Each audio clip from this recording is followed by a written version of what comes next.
c'est une occasion particulière que le Seigneur nous donne encore ce matin de nous retrouver devant lui et que la joie du Seigneur remplisse vos cœurs. Il est présent, il est disposé à te tenir par la main, à te soutenir, à te manifester un aspect de sa personnalité pour que tu le connaisses. La Bible dit que Dieu a tant aimé le monde. Il t'a tant aimé, il nous a aimés, il a donné Jésus. Et ce matin, tu es venu dans la présence du Seigneur parce que tu attends quelque chose de lui. Donc, qu'il donne à chacun un cœur bien disposé. Alors, je voudrais parler aujourd'hui de prendre sa place dans la famille de Dieu. La dernière fois, c'était les premiers pas, c'était entrer dans la famille de Dieu. Aujourd'hui, c'est prendre sa place dans la famille de Dieu. Quand on entre, eh bien, dans une société, dans une maison, on prend la place que Dieu a préparée pour nous dans cette société, dans cette maison. Donc, lorsque tu choisis de devenir un enfant de Dieu, quand tu réponds à l'appel de Dieu et que tu dis oui Seigneur, je me soumets à toi, je veux marcher avec toi, eh bien ensuite il te faut marcher, il te faut vivre avec lui. Et ce matin je voudrais te dire, prends ta place dans l'église. Alors il y a un an, oui, le frère Larry a prêché ici sur nos relations avec l'Église. Et il avait insisté sur plusieurs aspects, les réunions de l'Église, arriver à l'Église à l'heure, et sur un troisième point qui était nos relations avec l'Église, c'est-à-dire avec les uns et les autres dans l'Église de Dieu. Et une chose importante, c'est que nous devons comprendre ce que c'est que l'Église aujourd'hui. Beaucoup de personnes se contentent de savoir qu'ils sont dans un groupe qui sert Dieu. Et beaucoup préfèrent même être dans un mouvement que d'être dans une église. Et ce que j'ai apprécié encore dans cette prédication, c'était cette vérité simple, mais utile à rappeler, c'est que l'église locale est l'expression de l'église de Jésus-Christ. C'est-à-dire, il y a une église de Jésus-Christ qui est l'ensemble de tous ceux qui ont cru. C'est une église très grande. Les apôtres en font partie. Toi aussi, tu en fais partie quand tu viens à Jésus. Mais maintenant, cette église s'exprime sur la terre et dans un lieu géographique. Alors, c'est cette expression géographique-là qui est l'église locale. Et ce matin, je voudrais dire qu'il est important que tu travailles dans l'église locale, que tu aies ta place dans l'église locale. Mais avant cela, mais qu'est-ce qu'une église finalement? C'est un ensemble de personnes qui sont réunies pour dire, bon, on va servir Dieu, on va évangéliser. Non. C'est un ensemble de personnes qui disent, c'est bien qu'on se voit de façon régulière pour adorer Dieu. Non, ça ne fait pas une église. C'est un ensemble de personnes qui disent, il faut que nous nous réunissions pour discuter la parole de Dieu, pour l'étudier. Ça fait un groupe d'études bibliques, n'est-ce pas? Ça ne donne pas une église. L'église doit se distinguer par sa triple mission, qui est d'évangéliser le monde, d'édifier les membres de l'église et d'adorer Dieu, de servir Dieu ensemble. Donc l'église doit se reconnaître déjà elle-même comme expression de l'Église de Dieu. C'est-à-dire, quand on se réunit en Église, cela signifie que on est convaincu que le Seigneur veut agir à travers nous, en nous donnant la capacité de le servir et d'apporter en quelque sorte une représentation de Christ aux autres sur la terre. C'est une lourde responsabilité. Donc, quand vous dites « je vais commencer une église », ce ne doit pas être parce que vous avez été déçu dans un groupe, parce que vous avez eu une bonne idée, une interprétation de la Bible particulière et vous voulez la vivre avec d'autres gens. Non.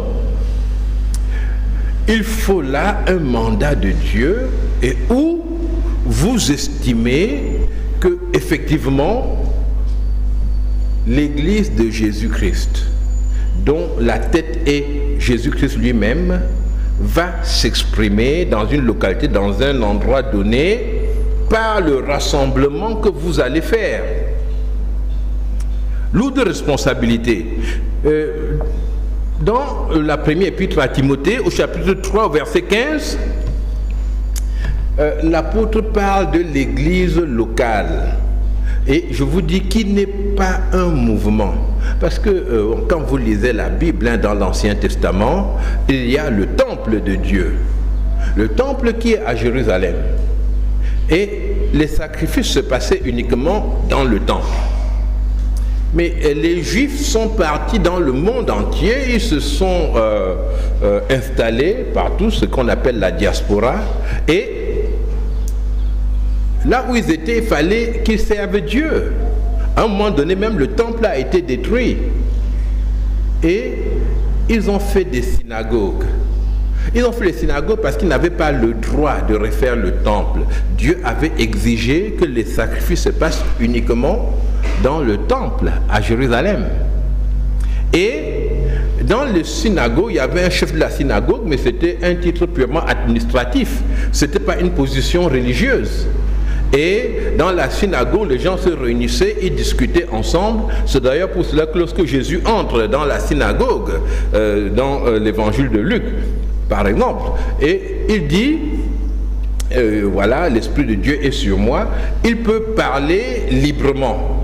La synagogue était un espace assez ouvert.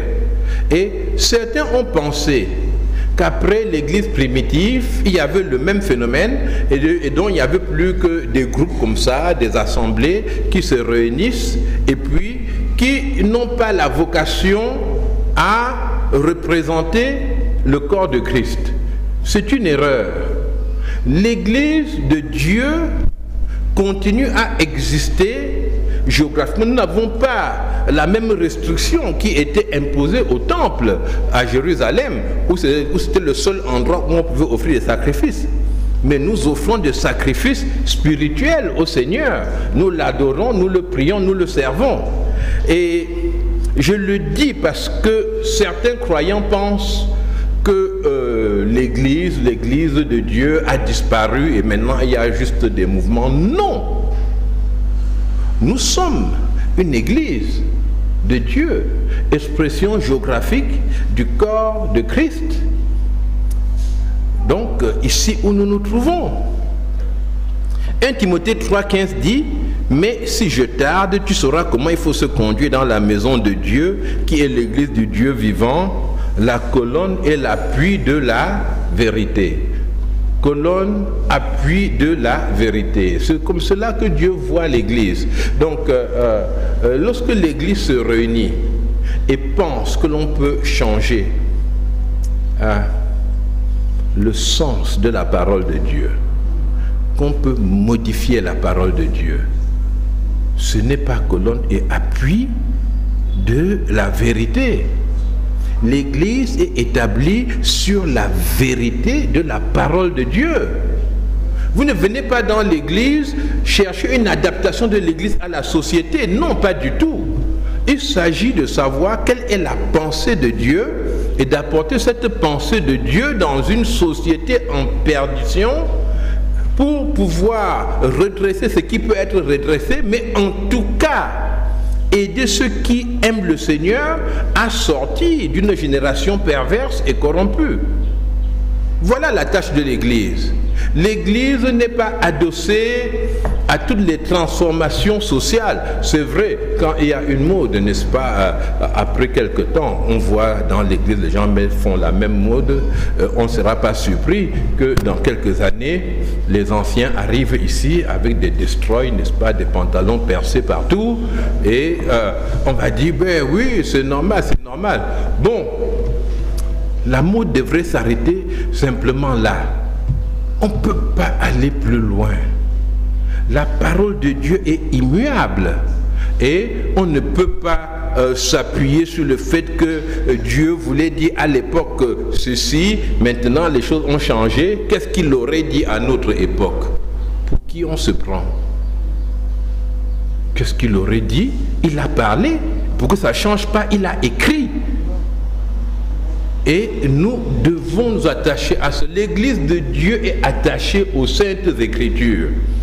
Alors, je voudrais dire ce matin que toi, tu as ta place dans l'Église locale, dans l'Église de Dieu. Comme chrétien, tu n'es pas appelé à vivre tout seul.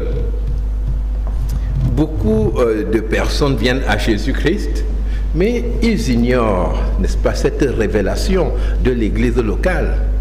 Et ils organisent leur vie comme ils peuvent, un peu ici, un peu là-bas, puis ils ne trouvent pas l'équilibre.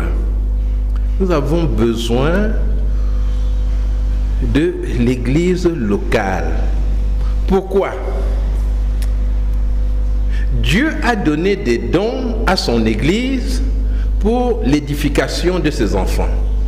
Il les a donnés à son Église partout, mais il a donné des dons actuellement pour que les enfants de Dieu soient édifiés.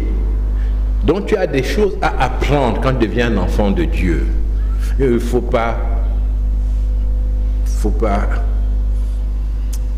céder à la folie ambiante et croire que voilà, quand je suis chrétien, Dieu habite en moi, donc tout ce que je pense, ça vient de Dieu. Tout ce que je crois, ça vient de Dieu. Si je fais un rêve, un songe, une imagination, c'est Dieu qui a dit. Et puis, c'est déjà comme ça. Non, pas du tout. Tu dois maintenant trouver ta place dans l'Église et avancer avec les autres. Et pour t'aider, nous lisons dans Éphésiens 4:10 ce que Dieu a fait. Qu'est-ce que Dieu fait pour nous aider? Éphésiens chapitre 4 au verset 10, parlant de Jésus, il dit, celui qui est descendu vers nous, pour notre bien, pour notre secours, c'est le même qui est monté au-dessus de tous les cieux afin de remplir toutes choses.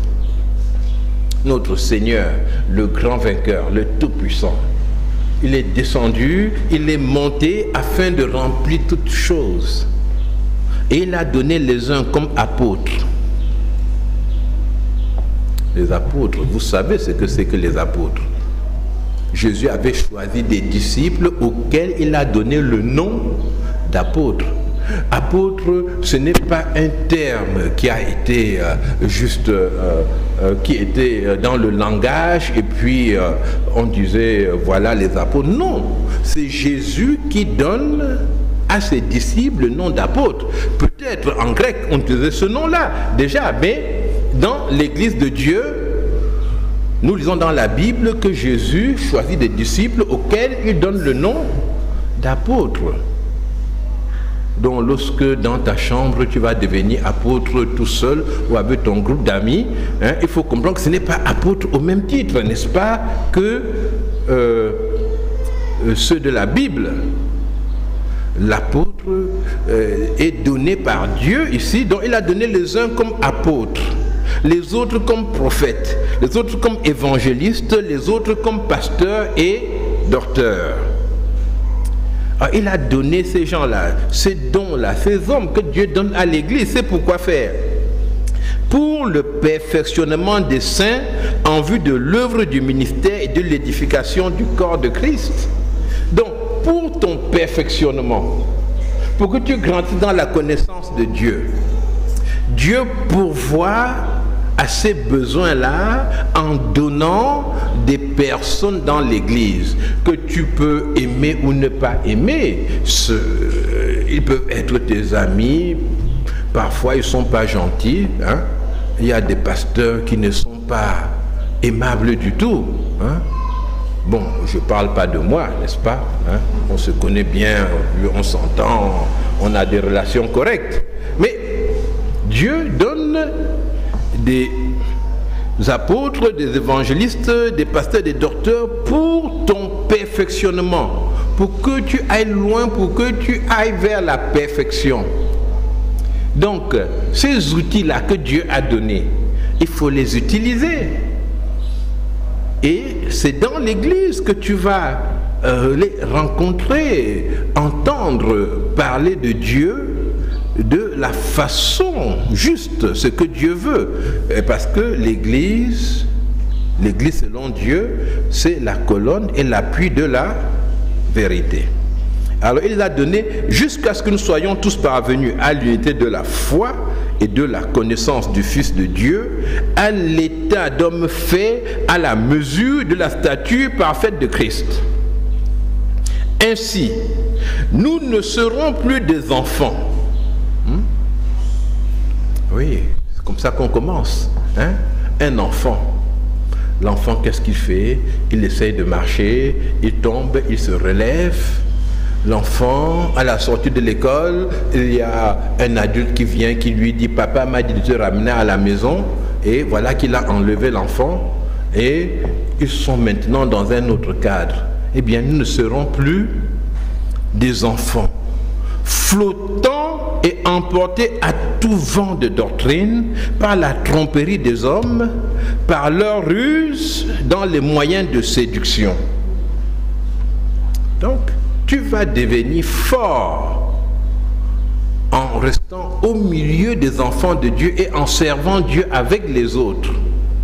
Tu ne seras plus un enfant, quelqu'un de fragile, qui est devant la télévision, qui pose sa main sur la télévision et une autre main sur la tête parce qu'il a mal à la tête, une autre main sur le ventre, hein, et il attend la prière de l'apôtre qui va le guérir.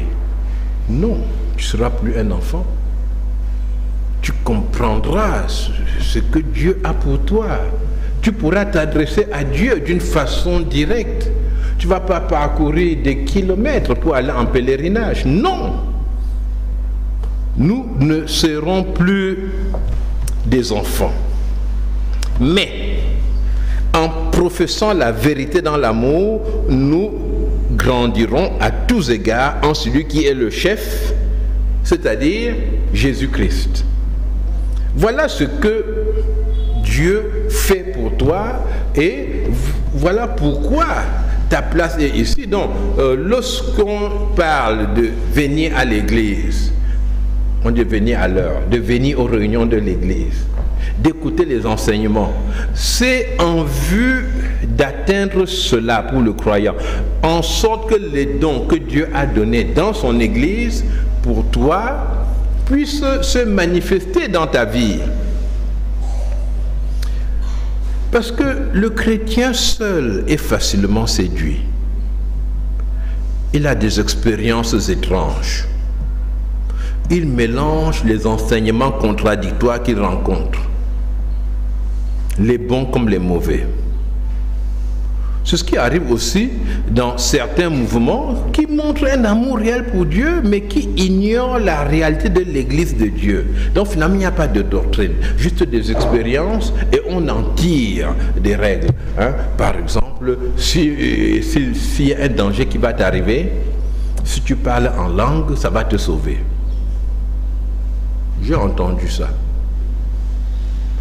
Au moins, j'ai entendu 2 pasteurs. C'était mes amis, oui, j'ai des amis, n'est-ce pas, de ce côté-là aussi. Hein? Dieu n'interdit pas ça. Et c'était dans les 2 cas, dans des accidents de voiture. Ils m'ont dit au moment du choc, ils ont parlé en langue et ils ont survécu. Je me suis dit, il doit penser que tous nous avons ces mêmes capacités. Donc, et moi qui ne parle pas dans un choc comme ça, je serais mort, n'est-ce pas?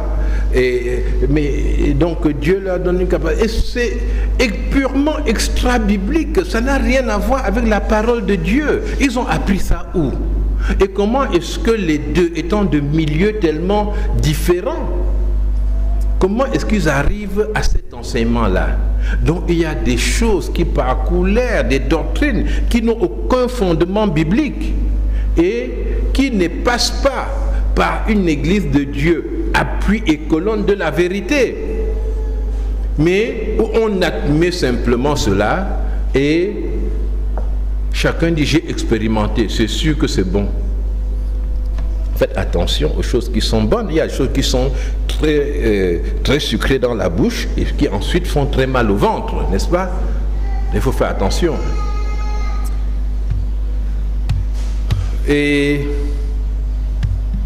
ce que je voudrais dire ensuite, c'est que Dieu t'a aussi donné des dons pour les autres. Donc à l'église, tu n'es pas simplement un consommateur. Dieu veut dans l'église que tu sois un acteur. Lorsque j'étais jeune converti, j'étais tellement heureux quand on avait lu dans, je crois que ça devait être dans la première épître de Pierre, au chapitre 4, au verset 10, on avait lu là-bas, comme de bons dispensateurs de diverses grâces de Dieu, que chacun de vous mette au service des autres le don qu'il a reçu. Et puis, le prédicateur avait dit que moi aussi, mais j'ai un don. J'étais très content ce jour-là. J'ai dit, donc je ne suis pas oublié, donc j'ai quelque chose à faire. Moi aussi, donc je peux... Et vraiment, ça m'avait réjoui de savoir que Dieu a préparé un don pour moi aussi. Parce que quand on vient au Seigneur, comme moi dans le milieu où j'étais allé au Seigneur, il fallait manifester des dons particuliers, il fallait être ceci, cela, avoir fait des songes et tout, mais j'avais le malheur, enfin, ou bien le bonheur, n'est-ce pas, de ne pas avoir ces capacités-là, vous voyez? Donc, je n'avais pas de dons, rien. Alors j'étais là comme ça, et puis il y a ce passage qui dit, ne t'inquiète pas, tu n'as pas de don, comment? On ment, sois courageux. Toi aussi tu as un don. J'ai dit, mais voilà, mais bravo, moi j'ai un don. Et on va voir, n'est-ce pas? Le Seigneur va m'aider, je vais développer mon don sûrement. Eh oui, tu as un don. Vous avez un don. Vous êtes à la chorale, vous dites sûrement c'est de chanter, mais c'est en marchant que tu découvres ton don. Et oui, sinon comment sauras-tu que tu as un don? Si tu as un don pour la musique et tu n'approches jamais d'un instrument de musique, comment sauras-tu que tu es doué pour la musique? C'est impossible. Même si tu avais un don, mettons, pour les mathématiques ou pour autre chose, et puis tu ne fais jamais cela, tu vas savoir que tu as ce don de quelle manière?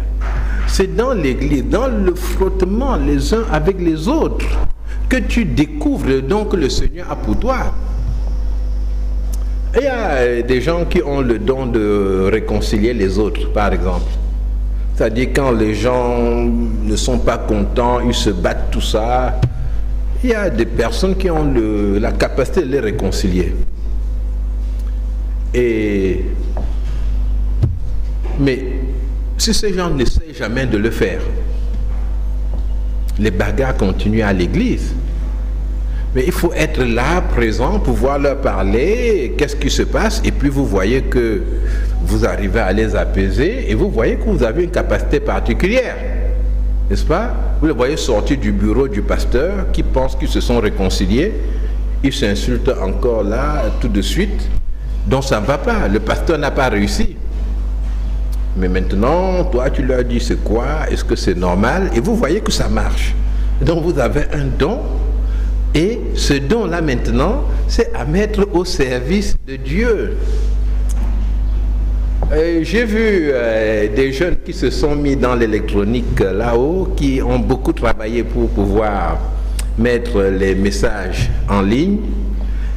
Et il y en avait qui, au départ, estimaient qu'ils ne savaient rien.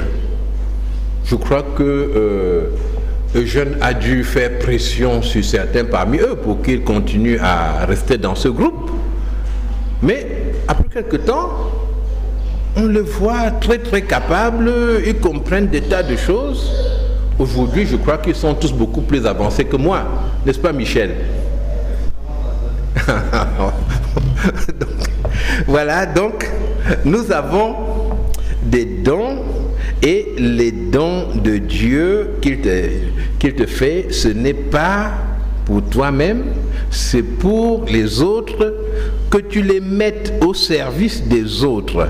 Ce n'est pas pour te distinguer, ce n'est pas pour te donner la supériorité sur les autres, ce n'est pas pour qu'on te voie aussi. Hein? Comme dans certaines prières, Seigneur, tu m'as abandonné, fais quelque chose qu'on me voie aussi. Mais et quel est l'intérêt de Dieu si on te voit aussi? Quel est même ton intérêt à toi si on te voit aussi? Quand on te voit aussi, les gens peuvent être jaloux, n'est-ce pas, et te détruire tout de suite. C'est pour ça que Dieu te cache, hein? Qu'on ne te voit pas, mais toi tu pries, qu'on me voit aussi. Si on ne me voit pas, pourquoi? Regarde, tel, mon voisin là, on l'a vu, non? Regarde ce qu'il a eu. Et moi, je n'ai... Non. Les dons de Dieu, c'est pour m'être mis au service des autres. Quand vous pensez aux dons, c'est un peu comme les fruits d'un arbre. Hein? Quand on voit un arbre, on dit voilà, ça, cet arbre, il grandit, c'est vraiment un arbre correct. On va lui mettre encore un peu d'engrais, on va arroser autour. Mais c'est parce que cet arbre porte beaucoup de fruits. Mais l'arbre porte beaucoup de fruits, mais est-ce que l'arbre se nourrit de ses fruits? Vous avez déjà vu ça? Un oranger qui envoie une branche, couper une orange, et puis il va aussi, hein, c'est agréable, on va manger ça. Non! Un arbre a des fruits qu'il propose, n'est-ce pas, aux autres. Et quand tu veux porter beaucoup de fruits, eh bien, dis-toi toujours que c'est pour les autres. Seigneur, je veux porter du fruit. Certains se disent que quand je vais avoir le fruit, je vais manger tout ça, vraiment. Et tous les gens qui m'entourent là, qui ne pensent pas à moi, quand mon fruit va venir, ils vont voir. Je vais vivre aussi. Non, ce n'est pas le fruit ça. C'est autre chose. Si tu portes du fruit, ce sera un fruit pour les personnes qui t'entourent. Et le Seigneur veut que tu portes beaucoup de fruits. Et il veut que tu vives avec les autres dans l'église de Dieu et que le Saint-Esprit se manifeste dans ta vie pour te conduire à poser les actes que Dieu veut. Que le Saint-Esprit t'équipe avec les dons de Dieu afin que tu grandisses dans sa connaissance et que tu expérimentes un épanouissement véritable. Parce que Dieu veut que tu sois épanoui, que tu sois heureux, que tu sois bien dans ce que tu fais, que tu saches que tu es à ta place. Mais pour cela, il faut accepter cette vie avec les autres. Ce comportement des autres qui ne te plaît pas, il faut les regarder comme des frères, comme des sœurs, qu'on puisse avancer ensemble, croire que l'on peut avancer dans le partage de nos émotions avec les autres. Une belle chose m'est arrivée, pouvoir en parler à des frères et se retrouver autour de l'enseignement de la parole de Dieu, de la communion fraternelle, de la Sainte Seine, de la prière commune, comme nous le lisons dans le livre des Actes des Apôtres.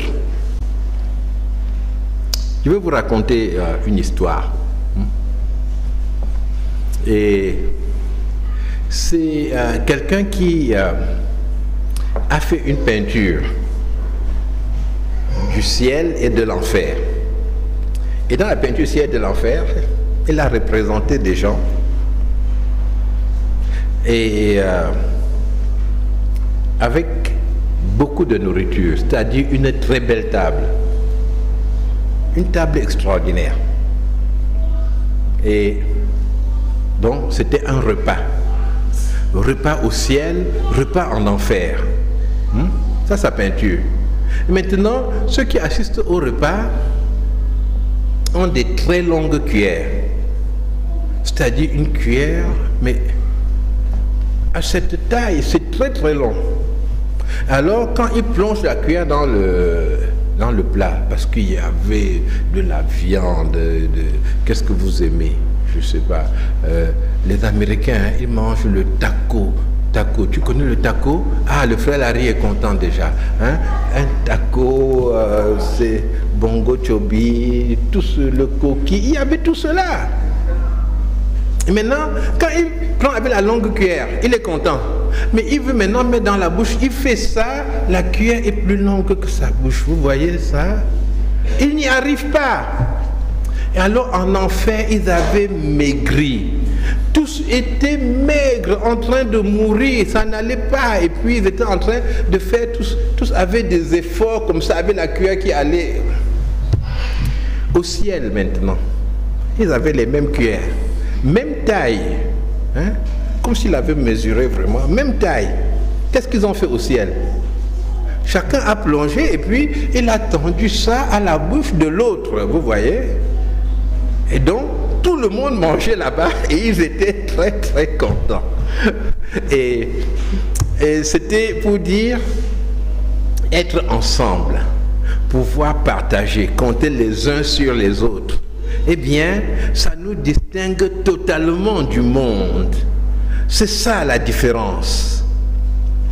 Et en conclusion, il ne faut pas donc que tu cèdes aux mensonges du diable. Les mensonges du diable, c'est que personne ne t'aime dans ce groupe. Tu n'as pas ta place. Le diable dit, tu es venu là-bas, qui t'a salué? Hein? 2 personnes te saluent, alors qu'il y a plus de 100 personnes, il y a 2 qui te saluent. Mais ce n'est pas ta place. Mais si on ne t'aime pas, il faut combattre la haine par l'amour.